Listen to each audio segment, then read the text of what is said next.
Good afternoon and welcome back from lunch. I hope you had time for a break and a bit of a chat with all the presenters and your fellow audience participants here. My name's Colonel Brendan Robinson. I'm a Director of Army Safety at Army Headquarters, and I'm really thrilled to be here to moderate this session, Women and the Army Profession. Now, we're obviously continuing the discussion around mastering the profession in the Australian Army, and we had a great session this morning here in the theaterette on that very subject. I just want to remind you that the app is now working for live Q&A, so please submit all your questions on the app. It's pretty straightforward. You can vote for questions you like, and our moderator assistants here will support us in getting all those questions raised or covered off if they're being asked previously. So we've got three eminent speakers here today, all closely linked, as it turned out, with a strong interest in this particular subject. We've got Dr. Jason Smeaton here, Dr. Jeanette Bomford, and Dr. Kate Ariotti. So Dr. Smeaton is a historian at the Australian Army History Unit and was awarded his PhD in 2023 by the Australian Catholic University. His study on the gendered experience of women who served as nursing orderlies will be published by Oxford University Press in the near future. Dr. Jeanette Bomford is a professional historian and has written several commissioned histories, including for the Epworth Hospital, the Lyceum Club, and the Pharmacy Guild.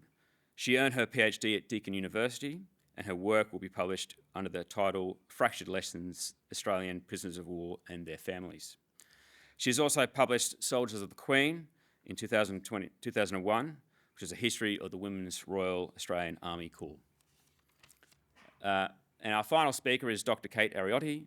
She's an Australian Research Council funded research fellow at the University of Queensland, where she is focused on the treatment of Australian war dead during the 20th century. She earned her PhD in 2014 and published her work under the title Captive Anzacs, a study in the experiences of Australian prisoners of war under the Ottoman Empire. You will find her work at the Australian Army History Unit stand in the Great Hall. Thank you all for joining us today, and Jason, I welcome you to commence proceedings. Thanks. The history of women and the profession of arms in Australia begins in earnest during the 1940s. Until 1941, nursing and women's military service were synonyms in Australian military lexicon. Prior to the Second World War, the only women to serve with the Australian Army were professionally trained nurses and physiotherapists. By their training, these women were members of their profession and operated within the military environment, but were not members of the military profession. At the outbreak of the Second World War in 1939, the Australian Army Nursing Service, or the ANZ, was mobilised, as it had been in 1914. Little or no consideration was given since the end of the First World War to women entering the military in any other role other than nursing, but they soon did. In this presentation, I'm going to highlight some of the key changes that occurred for women and the Australian Army during the Second World War. I'll discuss some of the roles that Australian servicewomen undertook as part of these changes that brought them closer to the profession of arms than women had ever been permitted, and argue that despite the changes for women being brought by the resource and labour shortages of the nation fighting a total war, their efficiency and effectiveness as combat support soldiers was both enlightening and encouraging. And yet, by the end of the war, as men of the Second AIF returned to civilian life, women in both the military and civilian workforce were returned to pre-war societal expectations based in gender stereotypes that returned women to the domestic life of wife and mother. By the 1940s, women were employed in many more jobs than just nursing and domestic service within Australian society. But within the military, these tasks were done by men. The legislative regulations and military routine orders that controlled nurses' service during the First World War remained in place for the first servicewomen of the Second World War. For example, women were enrolled rather than enlisted in the army and therefore not given military rank. Instead, they were attached to units and given honorary status as officers. It was not long, however, before Australian military leaders at home and abroad identified an opportunity to expand women's service in the army. At first, this was an extension to the accepted role for women in the military medical space. Women had been working without pay as orderlies in military hospitals within Australia since the outbreak of the war.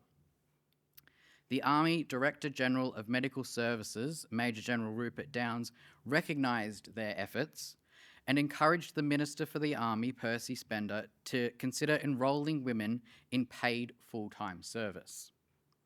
The idea was put before the War Cabinet on the 2nd of August 1940, where it was deemed that, quote, nothing should be done to prejudice the large amount of voluntary service at present being rendered by women.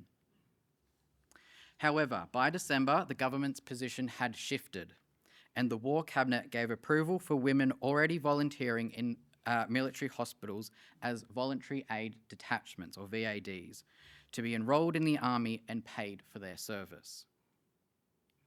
Although these women would support trained nurses in the army, they were not professionally qualified nurses, and so they became the first women to serve as other ranks in the Australian Army. Where the government had taken more than 6 months to adopt a change in women's service, the Army's leadership had been waiting. Only a month after the War Cabinet had eventually conceded to Downes' suggestion to enrol women as orderlies within Australia, the Director of Medical Services in the Middle East, Brigadier Roy Burston, called for these women to be approved for overseas service. Inspecting the medical establishments in the Middle East, Burston had found that it was, quote, impossible to get male personnel to work satisfactorily as batmen to nursing sisters and within the nurses' mess. Reflecting societal attitudes towards gender roles at the time, these men found it difficult to accept women in positions of seniority, especially within the military, which was considered to be a male domain. The employment of male personnel, Burston found, was therefore at the expense of the efficiency of military hospitals and suggested that, quote, work would be done more satisfactorily and efficiently by female personnel. On the 16th of January 1941, the General Officer commanding the 2nd AIF, Lieutenant General Thomas Blamey, forwarded Burston's recommendation to Australia for consideration and approval with his support, stating, the employment of men in various capacities in hospitals has proved unsatisfactory. Provided the women sent forward are carefully selected, I am of the opinion that the change will be of most considerable benefit. Receiving recognition and support from the highest army leaders, Australian women were being called upon for service like never before. However, the attitudes of the government reflected gender stereotypes of the time. Following Blamey's call, again, consideration of the matter was delayed, only reaching War Cabinet on the 23rd of July 1941, where it was reluctantly approved by the Menzies government, which had a conservative view of women's employment. Under the leadership of Lillian Irwin, 200 voluntary aides served in the Middle East with the Australian Army. Among these 200 women was Rita Hind, who explained in a letter home that they were not only working in the hospital wards, but also in all departments of the hospital, including dental, outpatients, x-ray, theatre, plaster room, pathology, office, the list goes on, as well as kitchens, etc., etc. Hind's letters also highlight the determination of the women selected for service in the Middle East. Writing to her fellow voluntary aides who remained in Australia, Hind said of the experience in the Middle East, everybody is working flat out. Naturally, when we are busy, it means there are casualties, and we don't like that. But at least we are pleased that we are here and able to be of some real use. Despite the reluctance and the delays in approving their service, once the decision was made, the voluntary aides, who then became members of the Australian Army Medical Women's Service, a mouthful but I'll refer to them now as AMWAs, served alongside the soldiers of the 2nd AIF throughout the war in all operational areas, including remote Australia and the islands of the Southwest Pacific area. The second major change occurring in the Second World War for women's service was the creation of the Women's Auxiliaries. In May 1941, as the Second World War intensified and the nation turned to a total war footing, the Minister for the Army, Percy Spender, gave his support for the establishment of an Army Women's Service. Women had been organising in preparation for their mobilisation towards the war effort since 1939. From as early as March, the Women's National Voluntary Register compiled names of women across Australia who had voluntarily offered their assistance to the war effort. Many of the women who registered their names also joined the unofficial auxiliaries that predated the military women's services, including the Women's Air Training Corps, the National Defence League, and the Women's Emergency Signal Corps, and the Women's Australian National Service, which boasted a membership of over 4,000 women by the 6th of July 1940 in New South Wales alone. On the 13th of August 1941, the War Cabinet approved the establishment of the Australian Women's Army Service, the AWAS, which was promptly raised in the months before the outbreak of the Pacific War in December. The head of the newly formed Army Women's Auxiliary was Sybil Irving, who was commissioned at the rank of Lieutenant Colonel and then promoted to full colonel in February 1943. Many of the other senior appointments in the AWAS were drawn from the leadership of the WANs, including Eleanor Manning, who was appointed as the Assistant Controller of AWAS for New South Wales from her position as officer in charge of technical training for the WANs. Following the appointment of the AWAS senior officers, recruitment for AWAS other ranks began, and thousands of women flooded into the service. For the first time, women were enlisted and not just enrolled in the army ranks. Although technically non-combatants, their roles in combat support would see them today be regarded as members of the profession of arms. As members of the AWAS, women had the chance to learn over 100 trades and could undertake the duties of, but not limited to, mechanic, signaller, wireless telegraph operator, and coastal artillery and anti-aircraft gunner. The government's rationale for establishing the AWAS, and indeed all the women's auxiliary services, was that mobilisation of women would release men for the front line during a period where labour shortages were worsening. The decision to post AWAS members to anti-aircraft and searchlight batteries was no different, although it was noted, albeit rather quietly, that British servicewomen had already been employed in anti-aircraft units and were found to have greater aptitude than men for handling the delicate technical instruments. However, the positioning of women in operational units was a deviation from the previous stance of employing women in only non-combatant roles. From July 1942, AWAS servicewomen began duty in coastal defence, the first 12 gunners being sent to North Head Fortress in Sydney, thus becoming the first servicewomen posted to an operational battle station. For the most part, members of the AWAS posted to coastal defence and anti-aircraft artillery units undertook roles as drafters or plotters, tasked with complex work of operating the technical equipment. They were, nevertheless, given the designation of gunner. The AWAS gunners provided 24/7 coverage and were expected to take part in any battles which the fortress had to engage. As Sydney Harbour had unexpectedly been visited by Japanese submarines only 6 weeks earlier, the possibility of the AWAS gunners being involved in action was not out of the question. During the war, the number of AWAS gunners that served in the Royal Australian Artillery Fixed Defences was 3,618. Although AWAS gunners were not responsible for the 3.7-inch anti-aircraft guns, they were all proficiently trained in operating them. Following their initial recruit training upon entering the Army, AWAS servicewomen were sent to specialist training schools, including artillery school for prospective AWAS gunners.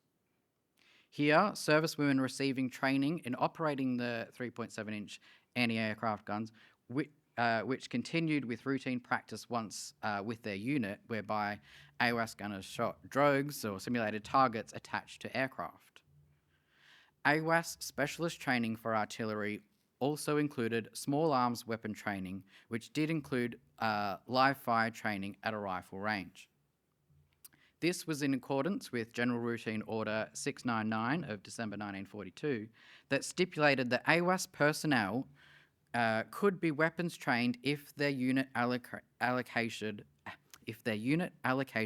required them to use and carry weapons for defence. As AWAS Melissa Cameron recalled of her rifle training, the male sergeant instructing the AWAS had said that, as we had joined to do a man's job, he was going to see that we did it. The controller of the AWAS, Sybil Irving, opposed members of the AWAS bearing arms, holding firm the belief that servicewomen should be women first and soldiers second, while never forgoing their femininity. This sentiment was shared by many of the AWAS officers, including Eleanor Manning. As the officer in charge of the AWAS in New South Wales, Manning was concerned that her servicewomen may look masculine just because they wore a uniform, and believed that they should do work suitable to their sex. Nevertheless, members of the AWAS desiring an anti-aircraft and searchlight posting had to be proficient in using a .303 rifle. Irving and Manning had conceded that proficient training for safety and security was necessary. However, the use of rifles and bayonets extended beyond training for AWAS servicewomen posted to searchlight batteries. From Rottnest Island in the west to Brisbane in the east, Hobart in the south, and Cairns in the north, AWAS servicewomen served with anti-aircraft and searchlight batteries across remote areas of Australia. For their protection and for sentry duty, the AWAS was issued with .303 rifles and bayonets. As women and as soldiers, the issue of rifles was necessary for their security.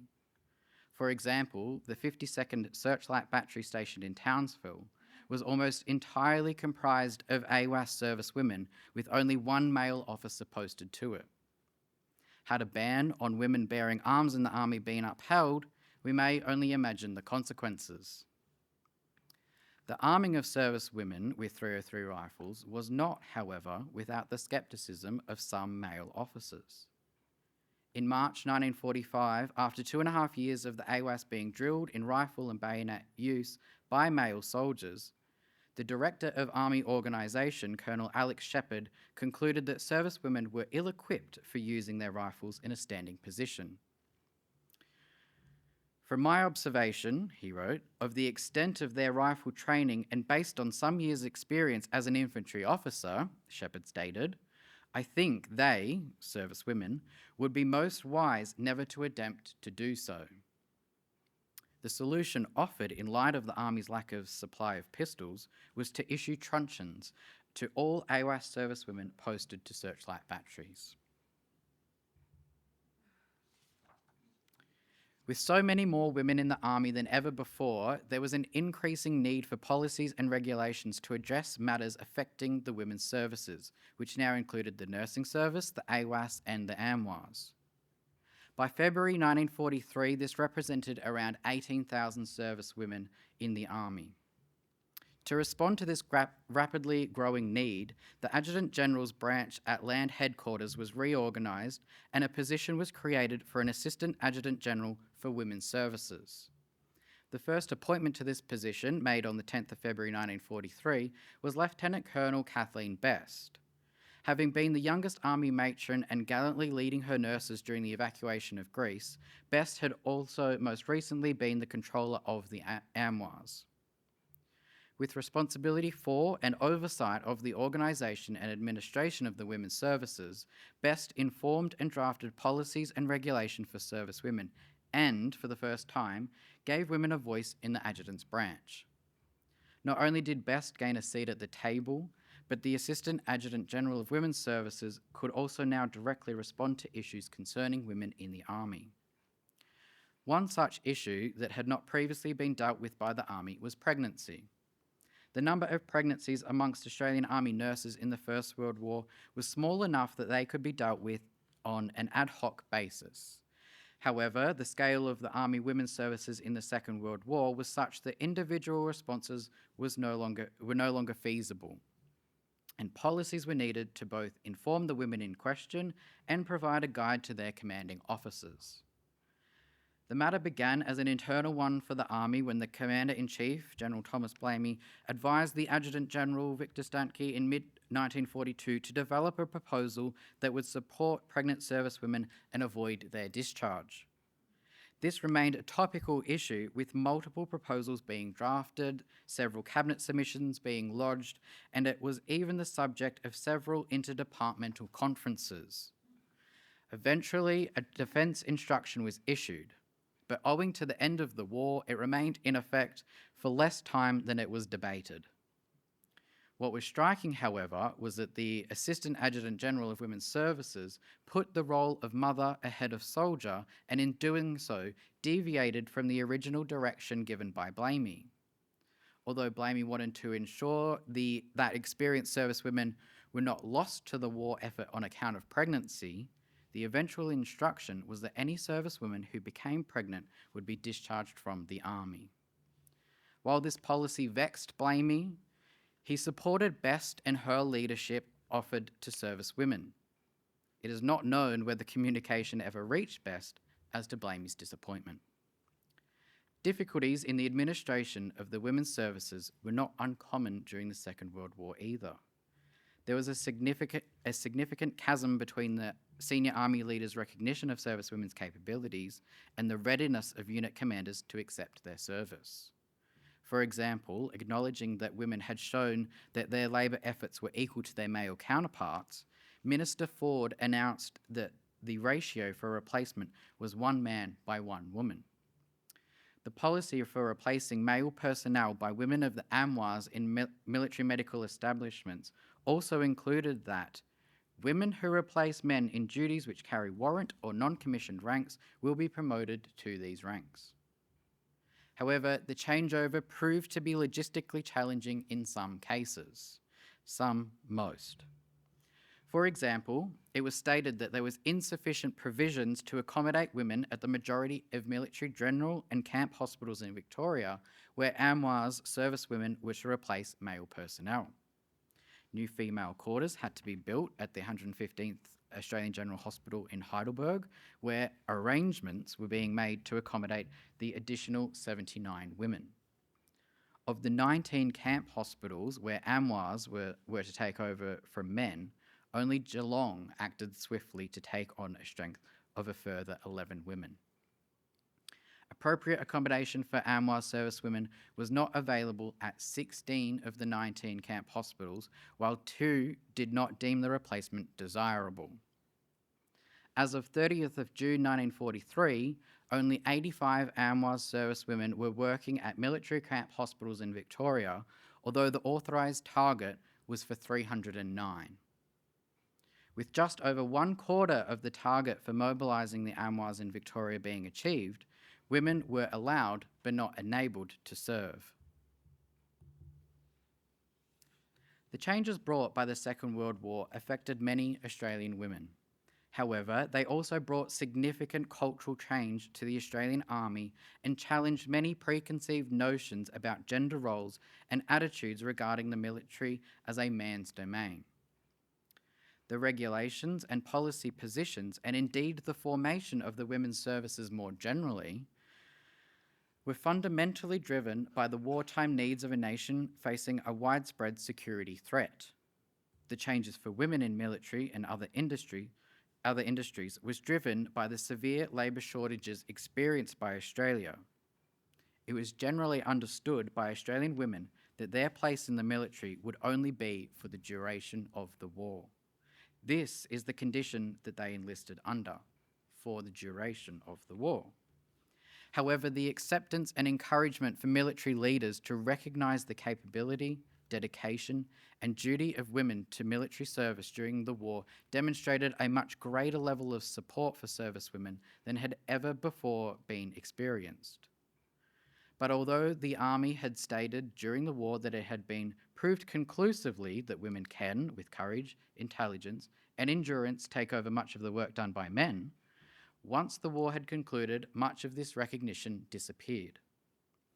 In a 1946 report examining the experience of women's services during the war, Lieutenant Colonel Isla Murphy, who had replaced Kathleen Best in 1944 as the Assistant Adjutant General for Women's Services, recommended that the Australian Army disband the women's services. Murphy's recommendation echoed the sentiment of Sybil Irving, who had written to Murphy on the 3rd of February 1945 that the inclusion of the AWAS in the post-war army is strongly opposed in that it is considered to be neither desirable nor necessary.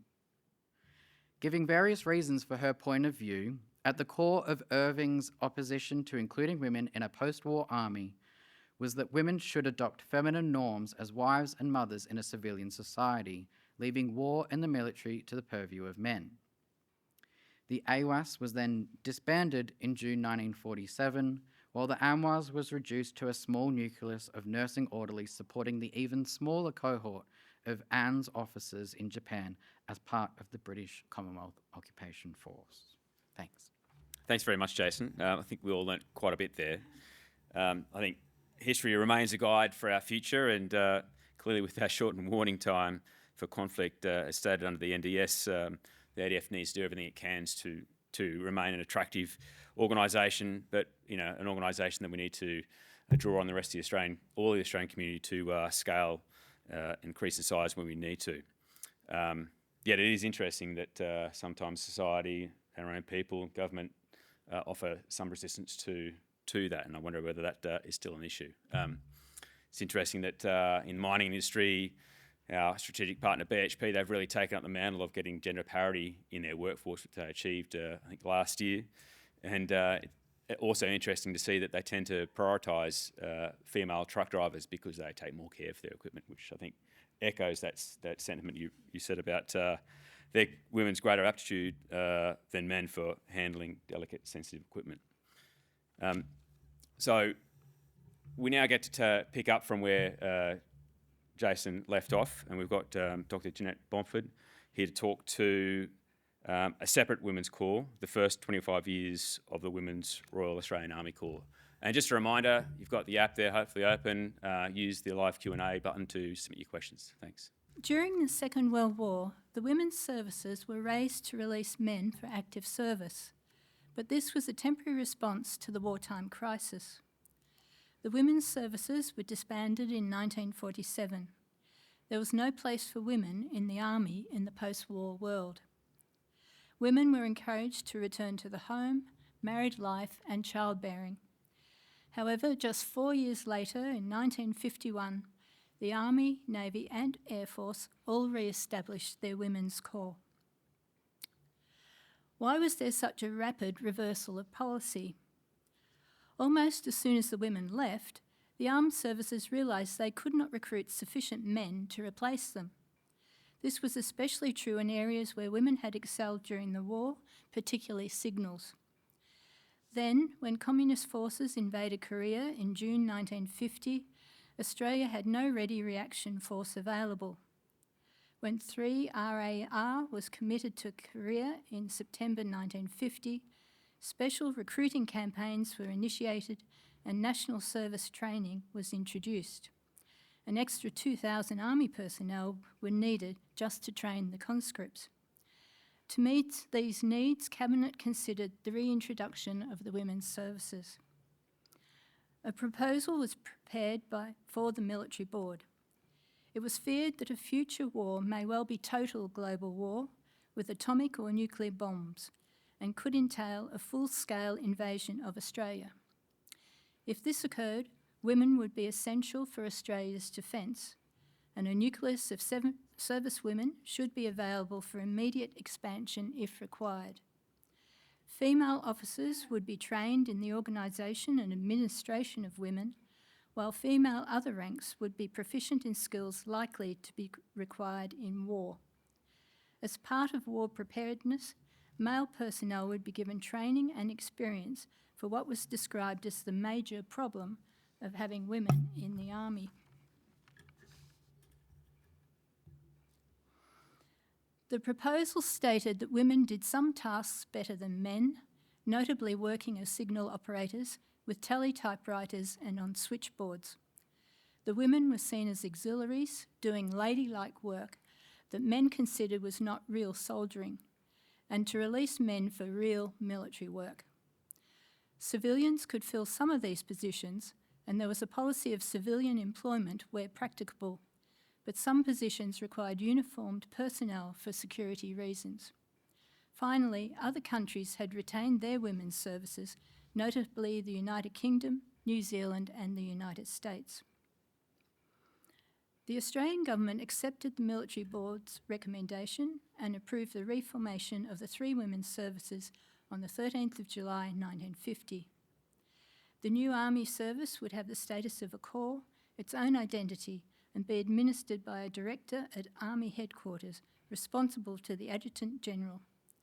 Assistant directors would be appointed in each state and be based at the command headquarters.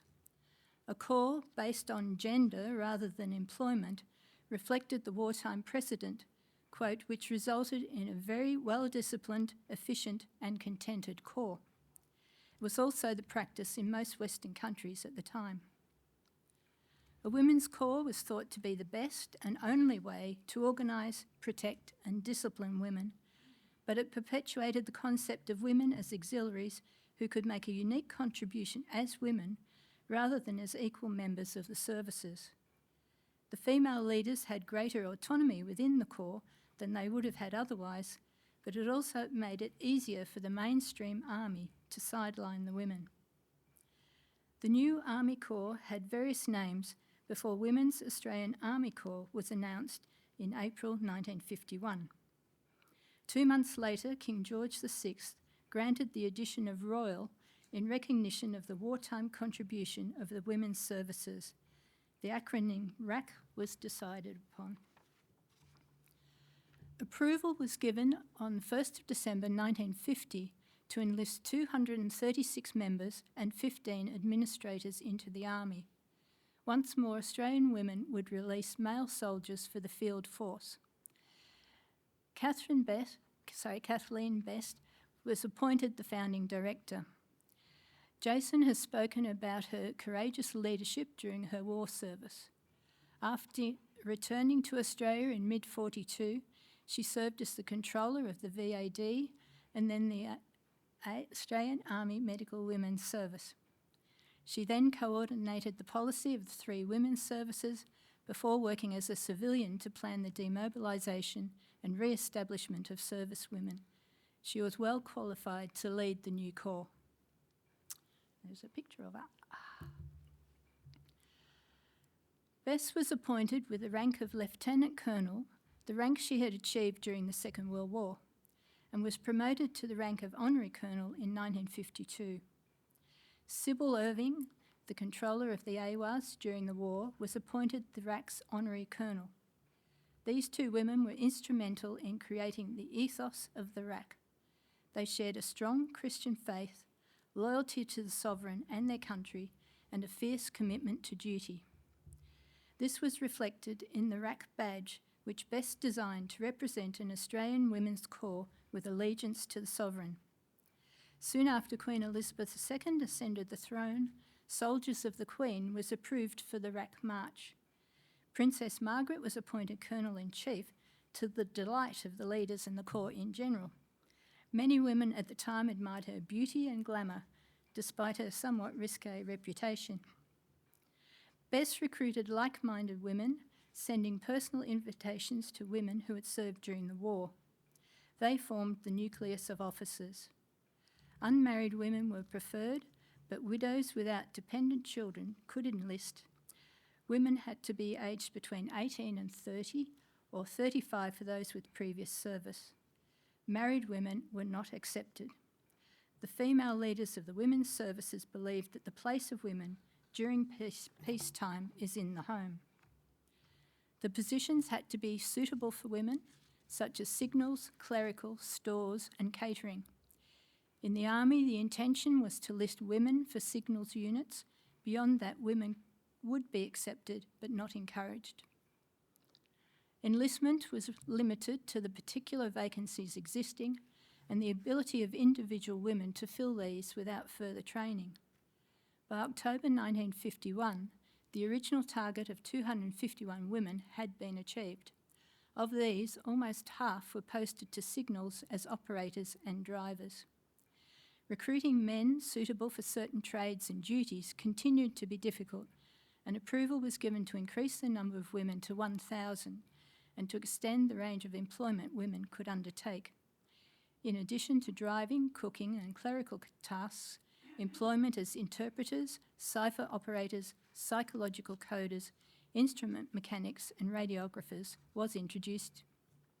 In June 1952, an establishment was set at 1,320, or 4% of the army, whichever was the greater, but this was restricted to an interim strength of 950. In fact, numbers did not exceed 1,000 until the early 1970s. Best and Irving promoted the femininity of RAC members. Highland green was chosen for the uniforms because khaki was considered unflattering to most women's complexions. Designed by a fashion designer, the individually tailored uniforms were considered smart, efficient and becoming. The leaders emphasised the importance of women behaving in an exemplary manner to enhance their acceptance within the army. Janet Firth served in the 1950s and recalled, "We were told to be ladies first and soldiers secondly, and we were. They were to behave as ladylike women and not imitate men or challenge their warrior status." Although quite a few of the women liked the idea of driving large army trucks, few were given the opportunity. Bess became exasperated when new recruits wanted to drive trucks instead of typing. She also expressed displeasure when she spotted some lassies, as she called them, eating apples while driving those trucks. Women were also discouraged from joining army rifle clubs and bands because they were considered masculine activities. In fact, women were not accepted into the band corps until 1982 because it was argued that keeping pace while marching and playing a musical instrument would be too arduous for women. Being ladies also brought inequitable employment conditions. The women received about 2/3 the male salary, which was acknowledged as a financial benefit to the military, and had no permanency of employment or entitlement to superannuation benefits. Women were required to resign on marriage, which had a drastic impact on numbers. 41% of other ranks left to marry in 1956. Until 1974, women were discharged if they became pregnant. However, much of this gender inequity was the norm for women in most employment sectors at the time. RAC Training Company was formed in September 1951 and centralised all recruit training at Lonsdale Bight and then moved to Queenscliff a year later. Courses varied from 3 to 6 weeks before 4 weeks was settled on in 1960. The formation of RAC School was approved in January 1952 to provide officer training. The only suitable accommodation in Southern Command was a former RAF base and immigration centre in Mildura. When the RAC Advance Party arrived, the place was overrun by cats. The women scrubbed and painted the place, but could not do anything about the white ants. When a desk was moved into an office, it fell through the floor. Intended as a temporary measure, the RAC ended up spending 6 years there. The officer cadet course ran for 22 weeks and later 24. It covered staff duties, organisation, administration, military law, map reading and current affairs. Colonel Best was a regular visitor and gave lectures on leadership. Members were individuals to her, and she encouraged them to strive for achievement, believe in themselves and support others. Carol Lawrence recalled Best's influence and that members had respect, awe, pride and even love for her, adding, "Most of us would have followed her to the gates of hell if she required it." Best devoted herself to the success of the Corps. She created a pride in the Corps and the contributions women were making. She was a highly respected leader. Her death in 1957, aged only 47, was keenly felt. A military funeral was held for her, and 2 years later, memorial gates were unveiled at RAC School at Georges Heights to honour her life and contribution to nursing and the RAC. They were later moved to the grounds of the Royal Military College, Duntroon. Best's successor, Colonel Dawn Jackson, came from a military family and served as a VAD in the Middle East and in the Australian Army Medical Women's Service in New Guinea during the war. Soon after she became director, the RAC moved to Georges Heights, a historic military site which became a Gracious Corps home. All RAC training was consolidated there. It was, however, a time of destabilisation in the Corps. Engagements were for 4 years, and many women were choosing not to re-engage. Some were looking for more permanent employment and a long-term career. Resignations for marriage or other personal reasons also remained high. In the hope of retaining more women, Jackson lobbied for permanency of employment and eligibility for the retirement fund. It was finally acknowledged that no corps could operate efficiently on a temporary basis. Permanency was gained in 1959, along with conditions of service and accommodation comparable with those provided for unmarried male members, including eligibility for the retirement fund. Women could now choose to make a career in the army and retire with a pension, although less than a man's. Throughout the 1950s and early 60s, there was almost full employment and increasing opportunities for women in the civilian workforce. This made recruitment difficult, especially of officers. Jackson wanted to attract university graduates as officers, but civilian pay and conditions were better than the Army's. To make the RAC more desirable, the leaders and Army advisors were convinced that smart appearance and exemplary behaviour were vital for recruitment and morale. To help promote a feminine image for the Corps, Jackson introduced a charm school in 1960, which included lessons on makeup and deportment. She stated, quote, "Emphasis is placed on charm and personality, dress and daintiness, so that while soldiering, the RAC also remember they are feminine." Recruitment publicity enabled the RAC to choose how to represent itself to the public. Early advertisements emphasised the chance to serve and were often unillustrated. They appealed to the residual patriotism from the war. A significant change occurred in the late 1950s when Jackson began working as an Army psychologist to develop the ads, which were then approved by the Army. The new advertisements responded to the changing aspirations of women and their desire for greater opportunities in their careers and their lives. The advertisement for recruits was titled, "Girls with Go Like the Better Life," and offered travel, security of employment, a pleasant social life and worthwhile job training. On the other hand, the appeal to officers flattered women. It began, "Young woman executive, use your talents," and argued, "Handling personnel, training, logistics and communication gives a satisfying reward to a woman of intelligence, while the scope for self-expression, initiative and self-reliance is high." However, many new recruits would discover that often the jobs did not live up to the promises, with mainly clerical or catering positions on offer. They were also unprepared for the discipline and regimentation of Army life. A RAC advertisement in 1966 stated, "Women can have a vitally important job too," and a smiling RAC officer sat at a desk with a photograph of male soldiers behind her. While the Army was responding to changing community attitudes, acknowledging women wanted worthwhile careers, it's also apparent that the women who answered these advertisements would change the Army. The women enlisting at this time would be in a position to influence policies in the 1970s, and many were entering the Army expecting a vitally important job, not just an auxiliary position. This would create conflicting views in the future, with some of the RAC leadership seeking to entrench the RAC as a separate corps and fostering discrete careers for women. The war in Vietnam highlighted the Army's manpower shortage once again, and national service was reintroduced. This meant more opportunities for promotion and a broadening of employments available for women, although some of these remain traditional nurturing roles. Sorry, that didn't work. For instance, RAC members were posted to Army welfare to assist the families of men in Vietnam, visit bereaved families, help to arrange funerals, and return the personal effects of those killed in action to their next of kin. After Jackson visited Singapore and South Vietnam, RAC members were cleared to serve in Singapore in 1967.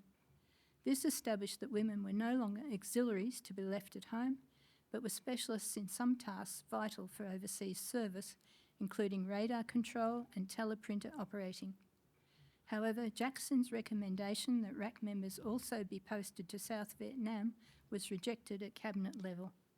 Women serving in a combat zone was a step too far in 1967. Jackson also resurrected the issue of retention of women after marriage. The previous year, 1964, more than 10% of the roughly 900 other ranks had left to marry. Jackson argued the Army could not continue to lose so many people when personnel were needed because of the Vietnam War, and there was increasing acceptance of working wives in the community. The Commonwealth Public Service ended compulsory resignation on marriage in 1966, and 2 years later the Army introduced permissive retention of married women. This meant a married woman could continue to serve if, quote, the service has a need for her special talents acquired through previous training and experiences in the service, and if the woman obtained her husband's signed consent. This requirement continued until 1975. One woman I interviewed told me when her fiancé refused to give his consent, she ended the engagement. Go her. By the late 1960s, second wave feminists were championing women's capabilities and campaigning for equal pay and equal opportunity in the workplace and society. Women in the RAC were moving into previously male domains and competing for promotion. RAC members, for example, were accepted into the first artillery signallers course in Keswick Barracks in 1969, which enabled them to operate in battery command posts with the forward observers and in field firing exercises. Women capably performing an increasingly wide range of tasks helped to debunk the arguments of women's unsuitability for the real Army. These women were foreshadowing the radical changes that would occur in the Army and society in general in the years to come. Thank you. Thanks very much, Janet. I just was reminded by your point, it's so pertinent, that women who joined the RAC would be instrumental in changing the Army and perhaps reflecting the broader societal changes happening across Australia at that time as well. And your last point there, that it sort of foreshadowed radical change as women became accepted into causes that they previously couldn't be part of. It sort of a nice segue into Dr. Kate Ariotti's talk, from separation to integration towards a history of women in the Australian Regular Army. Thank you, Brendan. Thank you, Tim, and the Army History Unit team for the invitation to participate in the conference today and to contribute to this very important panel because women have served in the Australian Army since the turn of the 20th century. As Jason just outlined, their participation was initially restricted to gender-appropriate roles, so nursing, other ancillary medical work. But during the Second World War, that need for more men in the fighting forces led to the formation of the Australian Women's Army Service, which, as Jason explained, was a temporary auxiliary force, which led to the broadening in scope of women's duties in the Army and a tantalising glimpse at how women could be involved in the Army profession.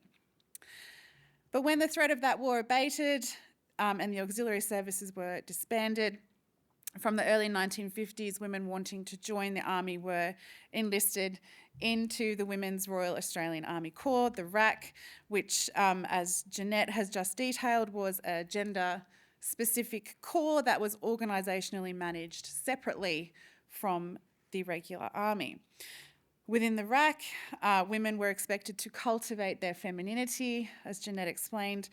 RAC leadership did not want women aping men and playing soldiers. They wanted to emphasise their importance as women within the army and the value of the feminine qualities they brought to the service. So RAC members' behaviour was very tightly controlled. It included curfews, nightly lock-ins, no handling of alcohol, and their training was appropriately feminine. So there was no firearms training, but as Jeanette just explained, there were courses on deportment and charm.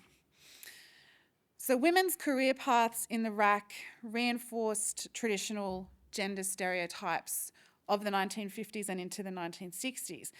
They were there to do clerical work, catering, and other forms of administration. So training or work that involved any of the elements of male soldiering were strongly discouraged for RAC members who were very much there to provide a supporting, not a fighting role. However, by the 1970s, the RAC and the Army more broadly could not ignore the growing prominence of the women's movement in Australia and changing societal ideas around women's work and worth.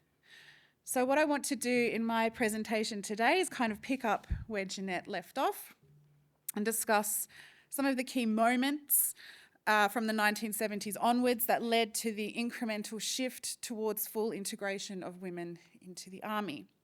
So I want to map out some of the changes that occurred on the path to equality and integration, explain the disbanding of the RAC, and then finish by spending a little bit of time discussing the need for a more comprehensive history of more contemporary women's army service.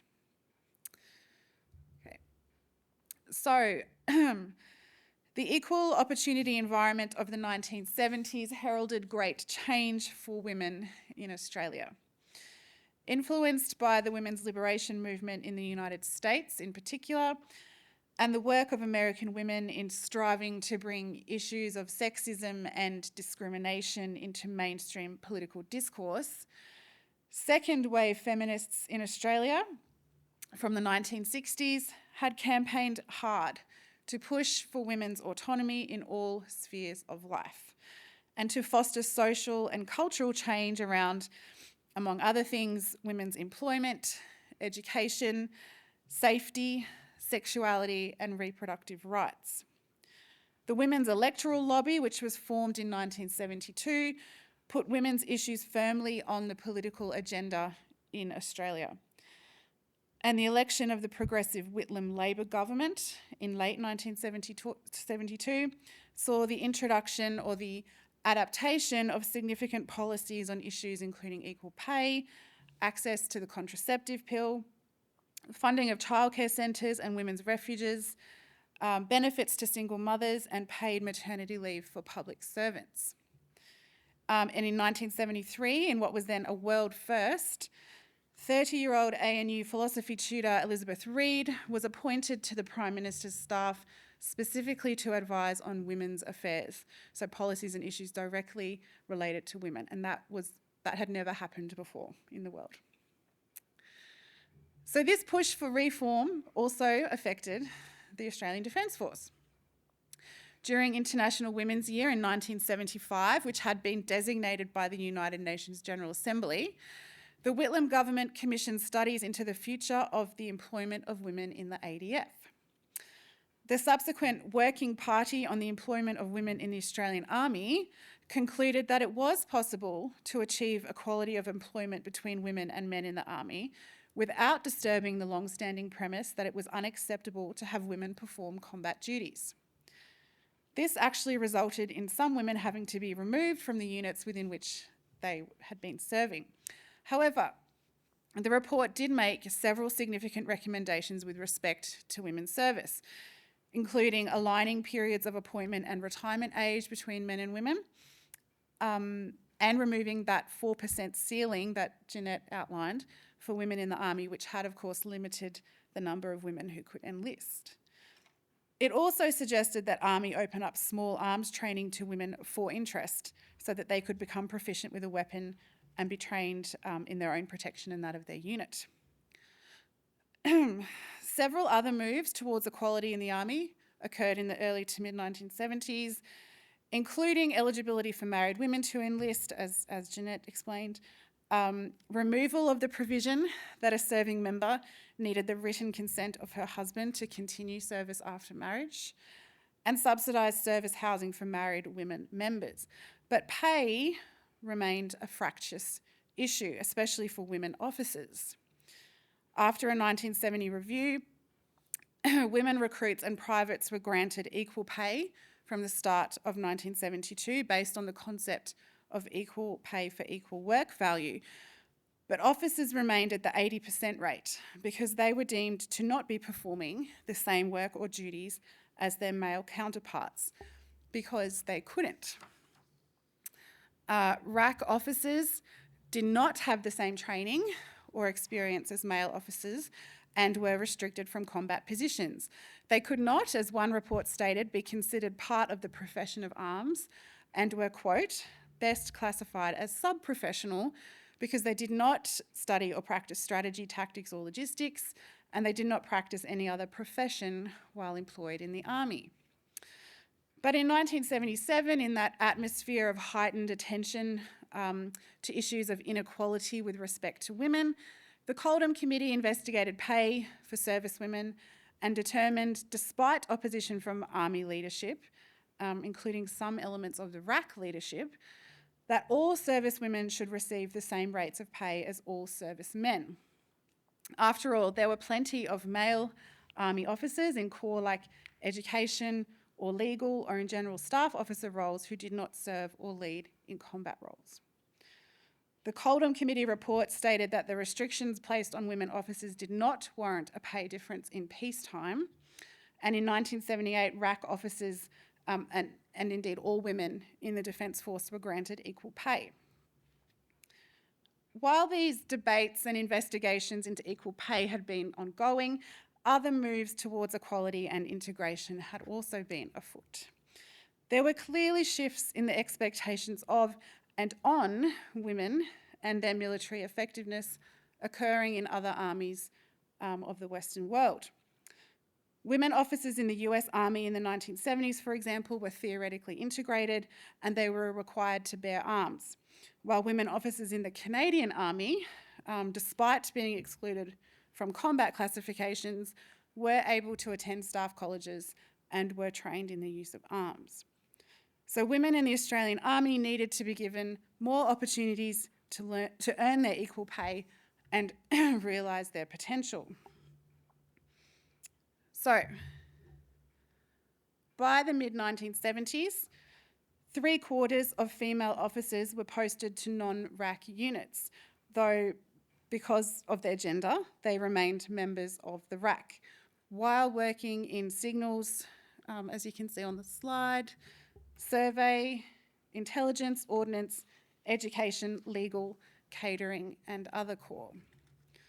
From 1976, RAC members began to be transferred to employer corps, and RAC officers with specialist qualifications were transferred to specialist corps, and by the close of 1977, all serving RAC ORs were officially allotted to employer corps, which were all corps except for armoured, infantry, engineers, artillery and band. And Jeanette's explained why not the latter. The first RAC officers had been allotted to employer corps too, and indeed wore corps affiliation badges. But the majority of these women still performed duties related to clerical work, to transport, to stores and signals. By the late 1970s, the general employment restrictions on service women were outlined in the April 1977 Defence Instruction Army employment of women, were that they may be employed on active service but not on combat duties, were not permitted to carry arms, and could not enter Duntroon, Officer Cadet School Portsea, or Staff College. RAC officers were not to be employed in positions that encompass the command of soldiers employed in military skill categories. So these restrictions presented challenges for women in the army and for the army as a whole, including discrepancies over what qualified as combat, to what extent all women could be classified as non-combatants, and career progression for women officers, largely because promotion beyond the rank of major typically required experience at divisional level. So by the end of the decade, officer promotion requirements were aligned between men and women, and the 1979 officer cadet course at the RAC school was extended and aligned its training to the male course to produce regimental officers for appointment within corps streaming. But there was still no combat training in this new aligned course, but male instructors taught weapons handling, tactics, and military history. But there were still lingering concerns about the purpose and the function, and indeed the appropriateness of a female-only corps. And the 1978 report of the Regular Officer Development Committee had described the RAC as a non-functional corps, which offered little in the way of specialisation and which could therefore contribute little to the army at war. Similar sentiments had been expressed about the RAC reserves, and indeed in 1976 it had been decided that RAC reserve companies should be disbanded so that women enlisting in the CMF were posted directly into male units and recruit courses were fully integrated. There were still restrictions on what women could do in the reserves though. They could enlist into service corps only and not artillery, infantry or armoured corps. But the disbanding of the RAC reserves put the RAC on notice. In 1980, partly as a consequence of that RODC report, it was accepted that servicewomen were actually soldiers and needed to be trained in defensive skills, including weapons and field defence. RAC members could be allotted to all corps except armour and infantry, but they could only serve in field force units where their duties were not required in combat areas. And there was a limit that a maximum of 1/3 of positions in field force units could be occupied by women. So these policy changes led to the phasing out of the RAC.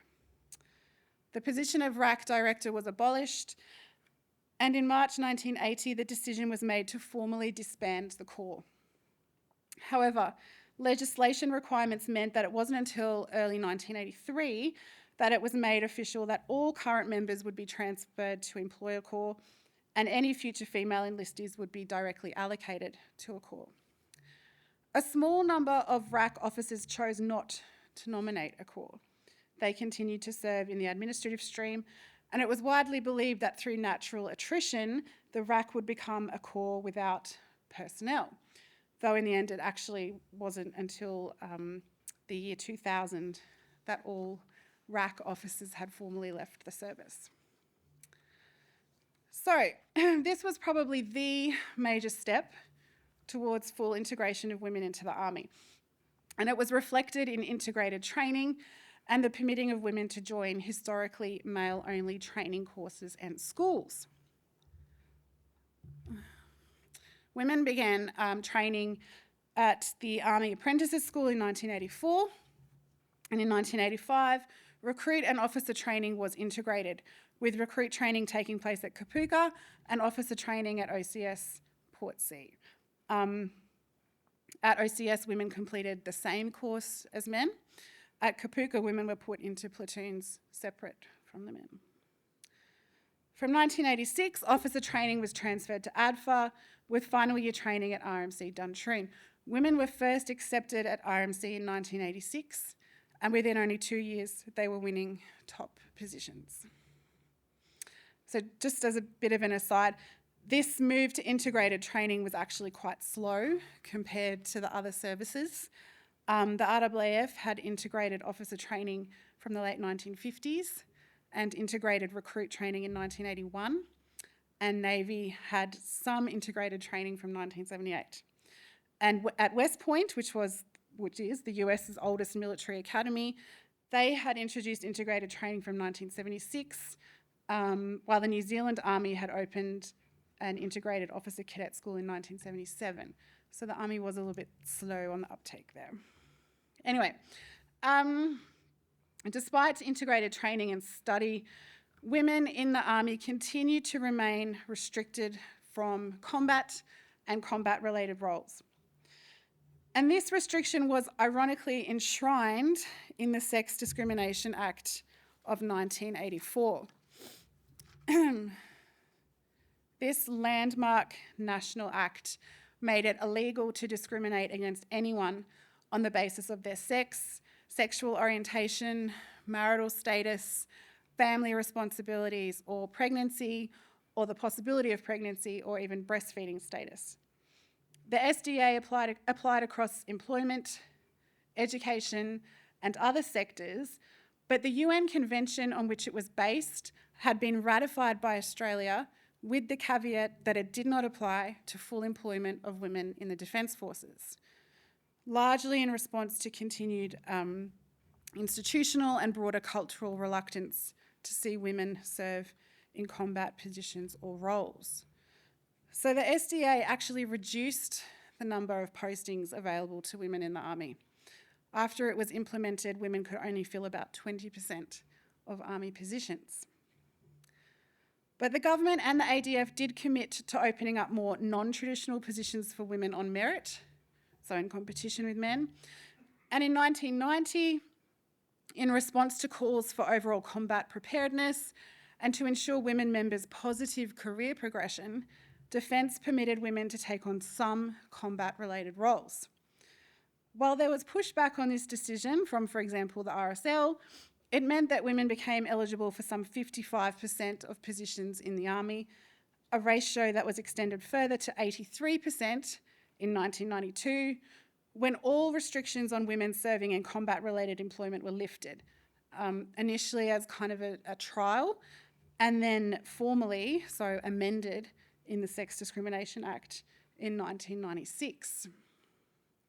Combat positions, though, which included service in armour, infantry, artillery, and field engineer corps, were still closed to women.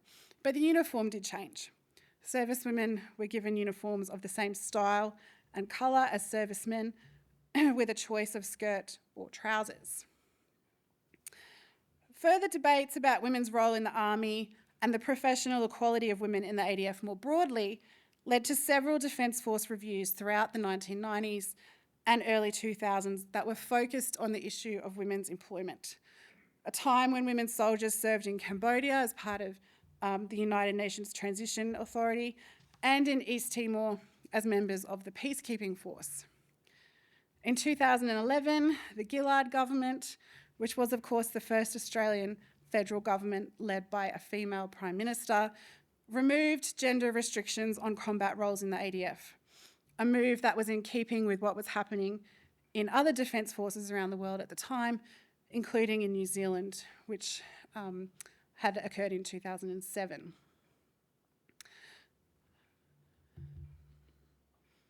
And, as I'm sure all of you are aware, over the subsequent years, positions in infantry, armour, some artillery roles, explosive ordnance disposal squadrons, and combat engineer squadrons were opened to women in the army, despite ongoing public scepticism and criticism.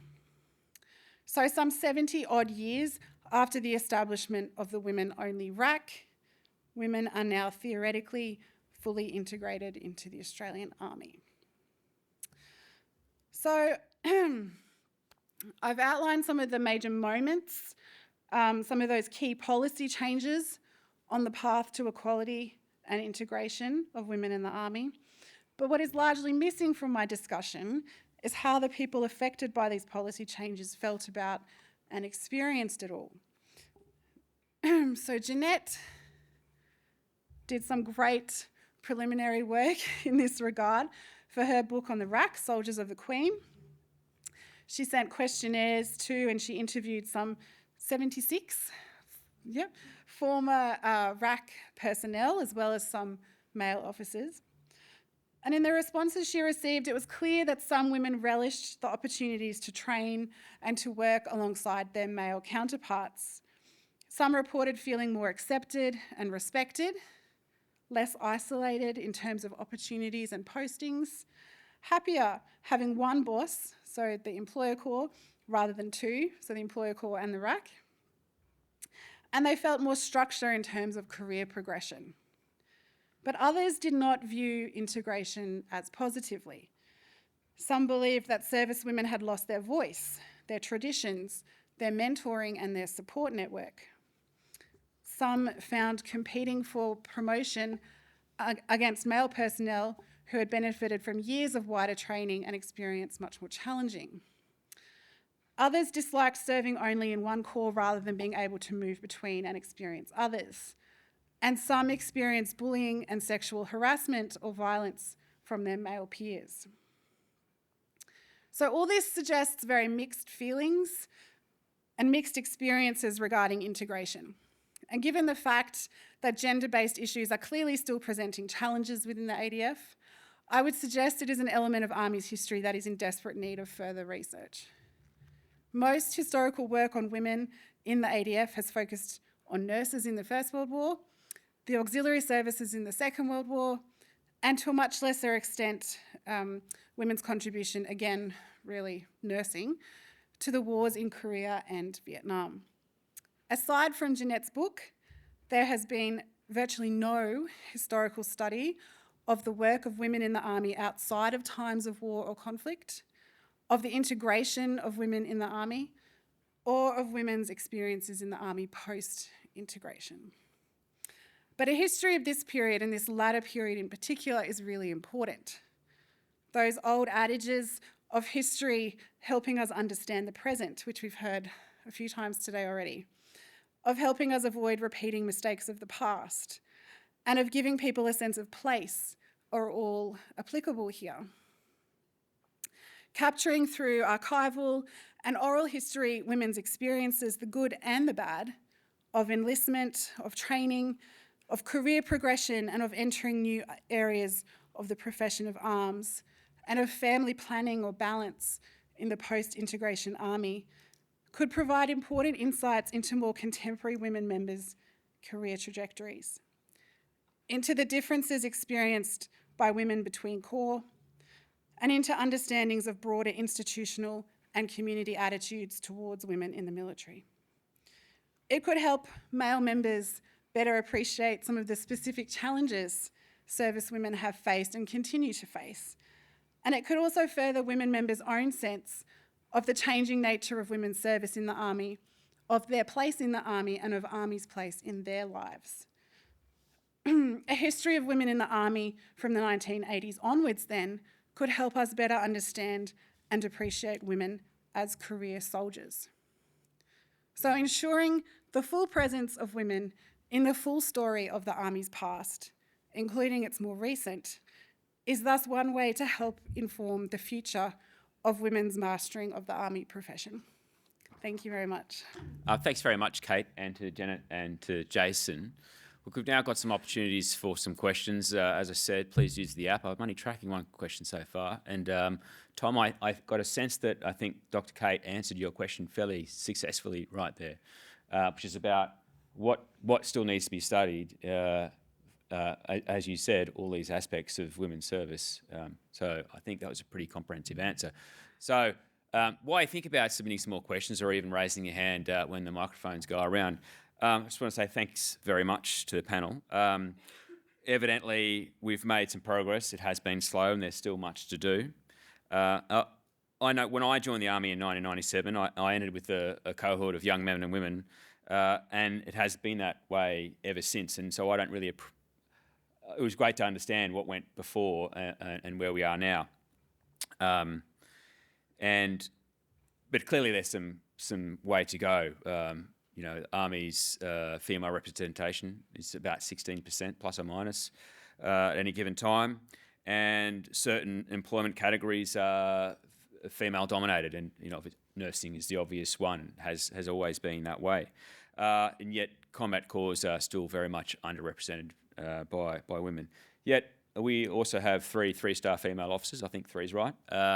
Multiple 2-stars and 1-stars, and commanding officers and very capable women who make an absolutely critical part of our military. So, and I also note Darren's here. He talked at the previous session about discipline and bastardry in Duntroon in particular, and it's worth noting you made the same point as Kate that on entry of women into Duntroon, it massively changed Duntroon for the better, and as you said, Darren, it changed the application of systemic bastardry inside Duntroon positively. So it's clearly there are ongoing benefits to greater integration. So with that in mind, I'm looking for the device. Do we have any questions?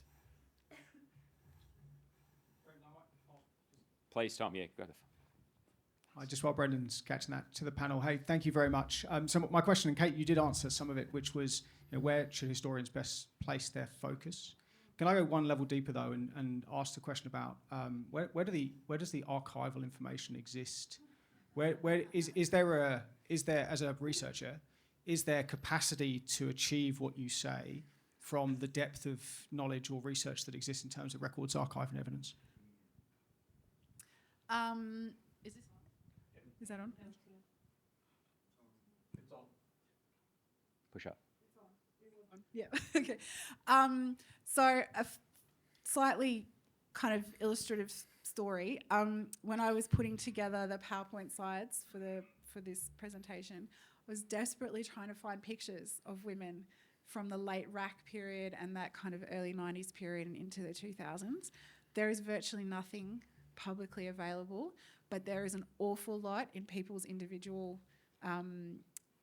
memories, I guess, personal papers. I was trawling through Facebook, and there's so many different Facebook pages for RAC associations, for all kinds of stuff that people have uploaded their own personal images to, but there's no kind of central repository. So part of my kind of call out is to say we need to capture that material in some way, shape or form before it all kind of disappears. So there's that issue. There's also the Archives Act. So a lot of the kind of official records from the Archives Act is 30 years. So a lot of the material from the late 80s, the 90s, even the early 2000s will be becoming available if it's not already. And then, of course, the oral history. So what we'd really like to do is talk to these women or women who were kind of around that integration period and afterwards and record their memories and their experiences, because as historians we can do an awful lot with oral history, with archival records and with images and photographs.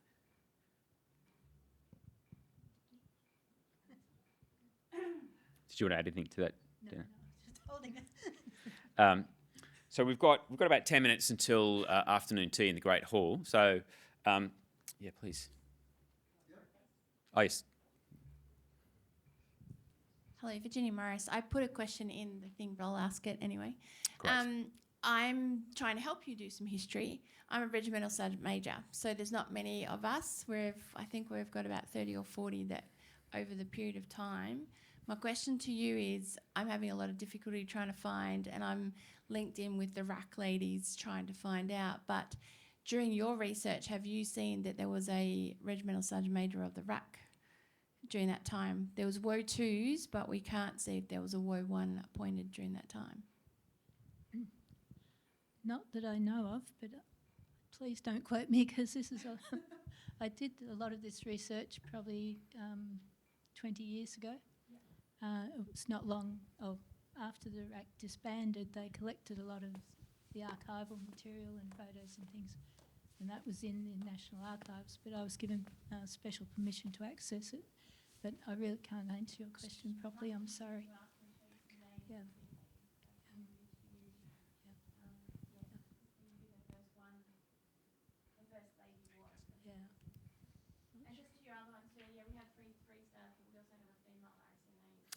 My apologies. They're full. There. Thank you, Tom. Of course. Yep, thank you, Carl James from the Australian War Memorial.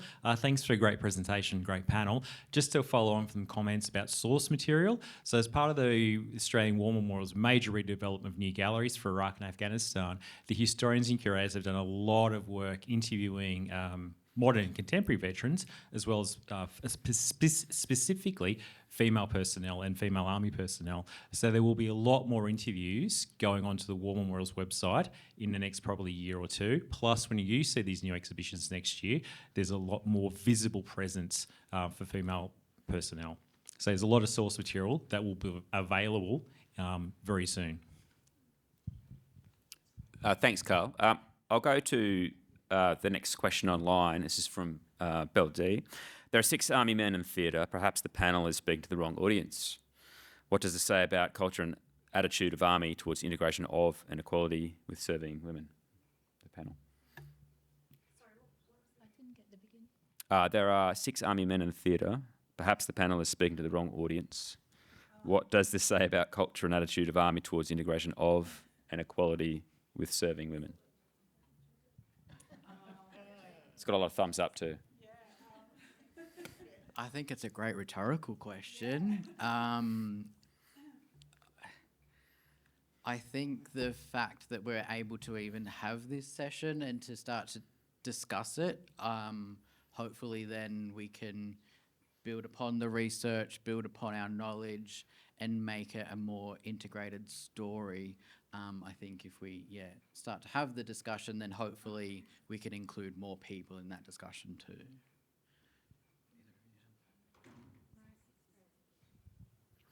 There's some more questions from the audience. Thank you. Hi, Misha from, I guess, Deputy Director, Navy History and Heritage. Apart from wanting to say, we are actually doing a big exhibition next year on women's naval service. So I hope that the Army will be doing something similar. The thing I wanted to ask is, to what extent do you think that the leadership of the RAC actually held women back by the emphasis on the charm school elements of women's service? Yeah, I think that was a very common sort of theme. I think the RAC leaders had a lot more to gain by being separate, because they had greater autonomy. And so they were basically, they could run the RAC how it suited them. So there was that to be gained. And I think when Kate mentioned that some of the RAC leaders were actually against equal pay, there's a quote from Dawn Jackson, who said she was happy to accept 97% pay and the other 3% for the right to be a lady. So that was sort of the attitudes at the time of what was appropriate for women, and to protect. They did see it as a way of protecting the women. And I think when it was integrated, it was a lot more challenging for especially young women. So there were good things about it as well. There's another question just halfway at the back there. Oh, would you like the microphone? It's just more for the online audience. I think going back to 2013 or 14, when I was at RMCA, Ita Buttrose came into Army headquarters, and she delivered a brief on how women can go far by fighting for it, and it was aimed at defence females. And I think by having those sort of presentations, it sort of gives us a little bit more strength in, trying to achieve equality that obviously it's been male dominated in a lot of fields, not just military. And I think that if we looked at things like that, it just gives, and that was full of females, it was only aimed at females, but it would be nice to have that male integration, and maybe this sort of presentation we had today should be in a forum with, not split like it was today. Maybe we should have that as for everybody instead of having that split. So that could have been one way to achieve more males in the room. And yeah, I just thought I'd make mention that you know, those iconic people like Ida Buttrose. That presentation was wonderful. So Thanks very much, RSM. And I mean, clearly Ida Buttrose was a force of nature. He is a force of nature, and as is the RAC's first director, Kathleen Best. So there is another question online from Colonel Maureen Montalban. I hear Kate's call to arms to undertake research from the 1980s onwards. How much support is there from the organisation and tertiary institution for this to occur?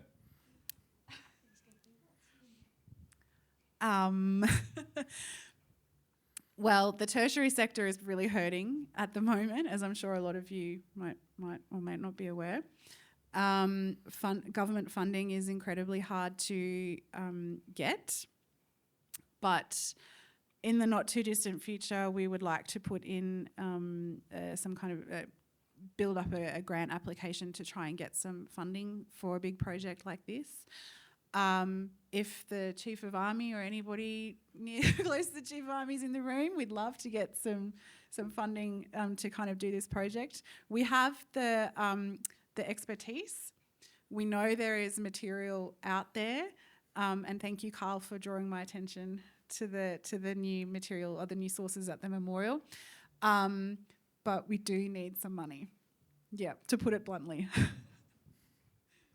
One more up, please. Oh, g'day. John Pearson here from the Army History Unit.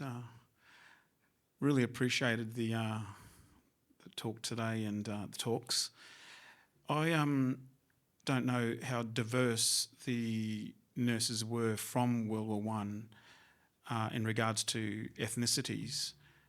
I suspect it was mostly British, white British, but I'm not sure if you know, there was one Aboriginal woman from the First World War who was a nurse, but she married a Canadian padre and served the Canadian forces. But do you know of any other, how diverse the nurses were? Were they all white British, or were there other ethnicities amongst them in your research? I haven't heard of any other. I was good friends with Jan Bassett, who did the grounding work on nurses, and I don't think there's any mention in that, so I think it'd be fairly rare. Yeah. I'm sure there were Indigenous women who enlisted for the auxiliary services. I've seen photos, yeah. But that, I mean, that's a really important point, and that's another thing that throughout the 1970s and into the 1980s, the Army does become a much more and into the 1990s, much more multicultural organisation, and that's also reflected in women, the women's population as well. So that's another really important point that I think is worth teasing out. The integration of women, but how that's experienced by women of different ethnic backgrounds as well. Sorry, you're in the middle. There's one more. When the Royal Australian Naval College recently renamed its divisions after Australian naval personalities and officers, one of the names selected was that of Sheila McClemens. Sheila McClemens was the first director of RANS, did a wonderful job, and in 1946 wrote an absolutely watertight, legally binding case for the retention of the RANS, which was completely ignored. And the RANS were abolished at the same time as the women's services. In 1951, when the Order of Order of the British Empire decorations came out, the new Chief of Naval Staff, Sir John Collins, made absolutely sure that she got one in the military division in recognition of the fact that she'd been right all along, that the Navy could not manage without the RANS. So we now have a McClemens division where young men and young women, and not so young, train together at Creswell. I'm just wondering if there is a best company anywhere to be found, and whether the names of the pioneering women of the Army are being remembered and given prominence in the way that McClemens has been. Do you have a response, Jason? I have no idea. No, there's not. Is there a block at Duntrue, like an accommodation block? I'm looking at Tim here. That's best named after.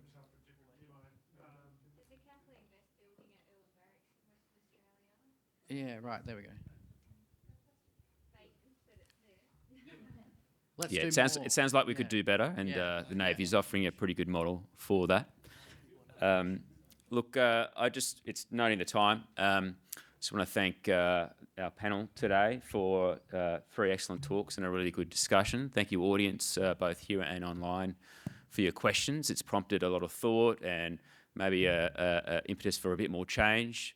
And it's acknowledged that this is probably unnecessarily separated and perhaps could be greater integrated, but that's also acknowledged too. So, ladies and gentlemen, we just offer our thanks to the panel for their time.